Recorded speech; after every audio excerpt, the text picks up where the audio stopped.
बताइए दोबारा। फिर मैंने स्वर्ग को क्या देखा? खुला देखा, और देखता हूं एक श्वेत घोड़ा है और उस पर एक सवार है जो विश्वास योग्य और क्या कहलाता है? सत्य है। कौन है ये सत्य? सत्य कौन है ये?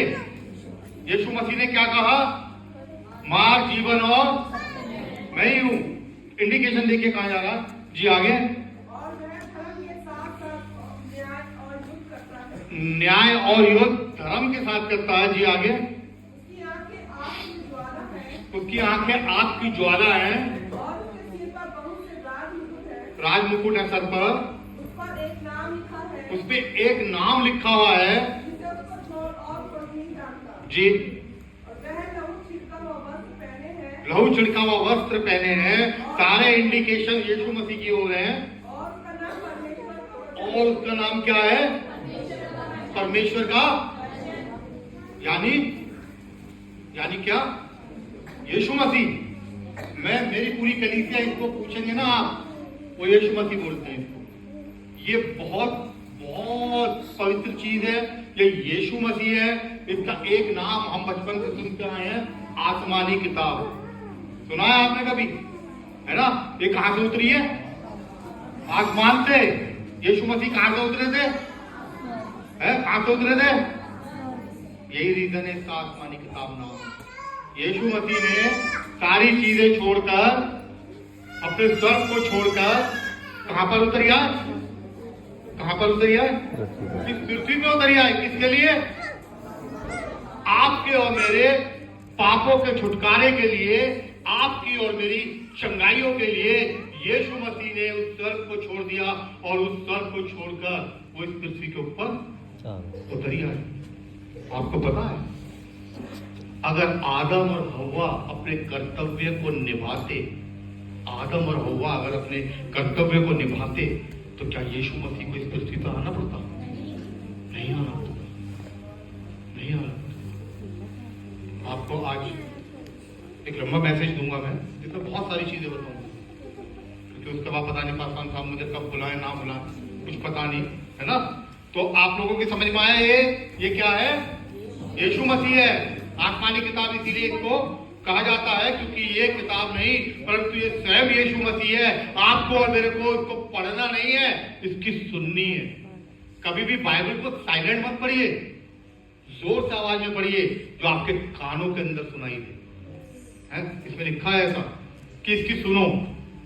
इसमें लिखा है ऐसा भी कि इसकी सुननी है, और जब आप इसकी सुनेंगे तो आप क्या बन जाएंगे? आज्ञाकारी।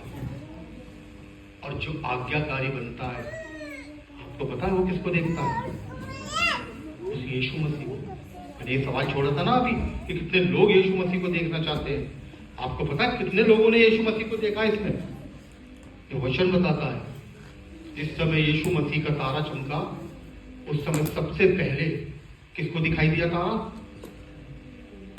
चरवाहों को, है ना? लूका में लिखा है चरवाहों को दिखाई दिया, और चरवाहों के पास एक दूत आया और दूतों ने सब कुछ बताया। और वो चरवाहे उन दूतों की आज्ञा मानकर क्या करने कहां चल पड़े? है? आज्ञा मानी उन्होंने, और दर्शन पाए किसके? यीशु मसीह के पाए। है? मरियम के पास कौन आया? सरदूत, क्या नाम था उसका? जिब्राइल। और उसने आकर उससे बातचीत करी, उसे बताया, और मरियम ने उसकी आज्ञा मानी और उसको कहा कि तेरे वचन के अनुसार मुझे हो। किसके दर्शन पाए उन्होंने? बाद में किसके दर्शन पाए? यीशु मसीह के। जोसेफ के पास आया सरदूत, और जोसेफ नहीं चाहता था कि ये कुंवारी है, इसकी बदनामी हो, वो उसे छोड़ देना चाहता था। लेकिन जब स्वप्न में उससे बातचीत हुई, उसको दिखाई दिया, उसको बताया गया, तब उसने क्या करा? उस दूत की बात को, और किसके दर्शन हुए? यीशु मसीह के। जो जोशी थे, उनके साथ भी ऐसा ही हुआ, और उन्होंने उस आज्ञा को माना, और आज्ञा मानने के बाद किसके दर्शन हुए उन्हें? यीशु मसीह के। तो आप लोग अगर यीशु मसीह को देखना चाहते हैं तो आप लोगों को उसकी आज्ञा को मानना पड़ेगा।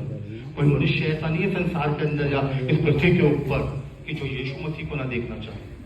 और यहाँ बहुत लोग ऐसे होंगे जिनको दर्शन भी होंगे, ये भी फैक्ट है, होते हैं दर्शन, लेकिन ऐसे नहीं होते जैसे मैं और आप हैं। इस बात को याद रखना। मैं नहीं मानता इस बात को। कोई कहे ना यीशु मसीह पीछे स्कूटी पे बैठ गए मेरे, तो चलो भाई, या सामने आ गए, नहीं। 3 बार दर्शन करे हैं मैंने, लेकिन तीनों बार बेहोशी में करे।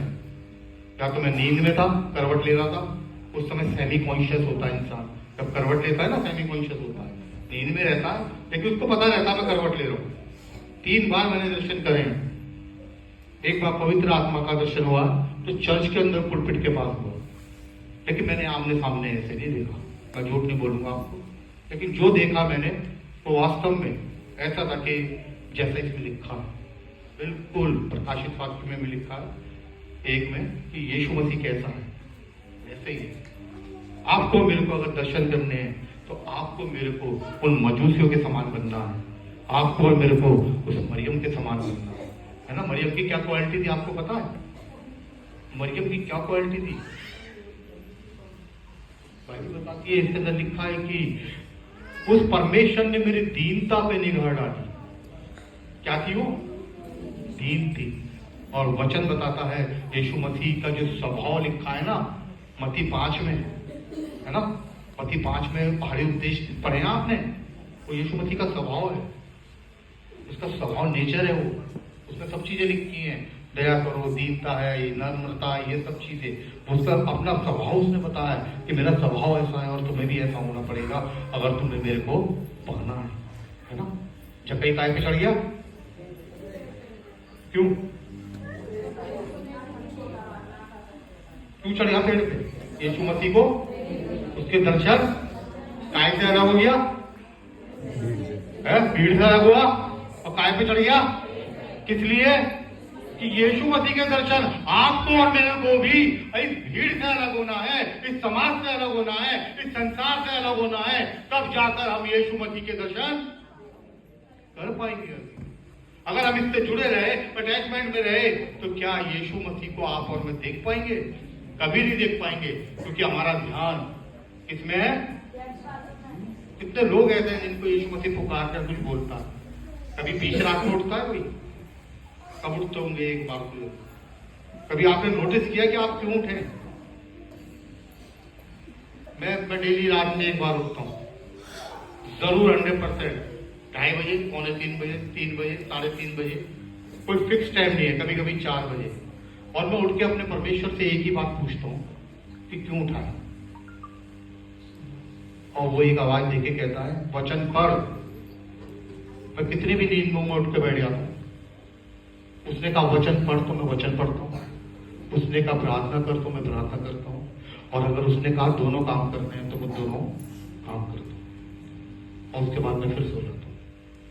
आप इस चीज को देखिए, सोचिए, समझिए, है ना, कि परमेश्वर आपको उठा रहा है। अब से 2014 जनवरी 30 तक मेरी अपनी एक लाइफ थी जो मैं मस्त होकर जीता था, मुझे कुछ लेना देना नहीं, चर्च चले गया, बाय बर्थ भी हमारे जो पूर्वजों सारे क्रिश्चियन ही हैं जो हमने देखे, दादा हमारे दादा डीएस थे मेरठ के। लेकिन मैंने कभी भी इस बात को गौर नहीं किया कि मेरा परमेश्वर भी है, मुझे उससे बात करनी है, मुझे उससे सारी चीजों को शेयर करना है। मैं अपनी धुन में था, अपनी मस्ती में था, और परमेश्वर ने मुझे उठा के पटक दिया। एक एम्बुलेंस आई, उनने पीछे से मेरे को उड़ा दिया और मेरी 29 हड्डी टूट गई। मेरे साथ जो थे वो मर गए, और मैं 5 महीने पलंग पे पड़ा रहा, और 5 महीने मैंने लगातार परमेश्वर से बात करी। कोई कह सकता मेरी 29 हड्डी टूटी हुई है?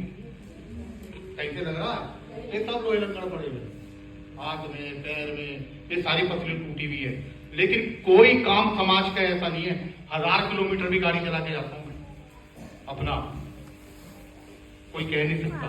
लेकिन जब परमेश्वर से मेरी भेंट हुई, मुलाकात हुई, उसके दर्शन हुए, उससे बातचीत हुई, तब जाके परमेश्वर ने मुझे उठा के, जो भी देखने आता था यही कहते थे 3-4 दिन में निकल जाएगा, बचे वही। क्योंकि मेरा परमेश्वर है, महान परमेश्वर है कि उसने अपने लिए मेरे को उठाकर क्या कर दिया। और आज मैं अपने लिए नहीं जीता, मैं आज अपने लिए नहीं जीता। मेरा प्रभु मुझे जहां भेजता मैं वहां जाता, चाहे 1000 किलोमीटर हो, चाहे 20 किलोमीटर हो, चाहे 1 किलोमीटर हो, उसने भेजना है, मैंने जाना, ये काम करना है। दीदो, इस तरीके से आपको भी परमेश्वर यूज करना चाहता है। वो चाहता है आपका नुकसान ना हो, आप परिवार से अलग ना हो, आप किसी चीज से अलग ना हो, लेकिन सबसे पहले आपको किसको देखना है? उस परमेश्वर को, है ना। क्रिसमस है, नए नए कपड़े, शॉपिंग, पकवान, जाने क्या क्या बनाते हैं हम, लेकिन आप खुद सोचिए जिसका जन्मदिन है उसके लिए क्या करना है। मैं आपको लास्ट में बताऊँ, जिसका जन्मदिन है उसके लिए मैं क्या कर रहा हूँ। मैं तो अपनी अभिलाषाओं की पूर्ति कर रहा हूँ कि क्रिसमस है भाई, केक भी होना चाहिए, शराब भी होनी चाहिए, है ना, और बढ़िया बढ़िया खाने होने चाहिए, ड्रेसेस होनी चाहिए। लेकिन सोच के देखिए कि जिसका बर्थडे है वो क्या मांग रहा है आपसे? ये चीजें मांग रहा है? नहीं, जिसका बर्थडे है उसके लिए करना है ना। आइए वचन में एक बार फिर से लौटते हैं।